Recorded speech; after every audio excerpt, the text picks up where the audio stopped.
ನೀವು ಒಂದು ಸರಿ ಜನ ನಮಗೆ ಈ ಸಕ್ಕರೆ ಕಾಯಿಲೆ ಬಂದಿದ್ದೆ ಅಂತ ಅರ್ಥಮಾದ ಮೇಲೆ ನಾನು ಆಗಲೇ ಹೇಳ್ದಂಗೆ ಜೀವನದಲ್ಲಿ ಶಿಸ್ತು ಬಹಳ ಮುಖ್ಯ.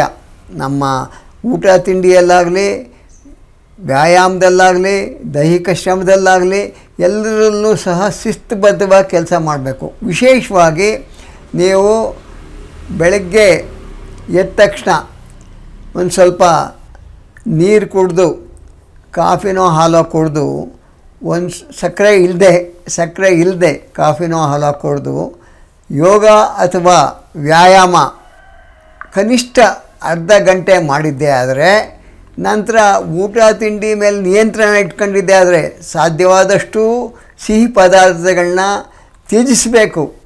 ಹಾಗಾಗಿ ಊಟನೂ ಸಹ ಬಹಳ ಹೆಚ್ಚಾಗಿ ಮಾಡಬಾರ್ದು, ನಿಯಮಿತವಾಗಿ ಊಟ ಮಾಡಬೇಕು.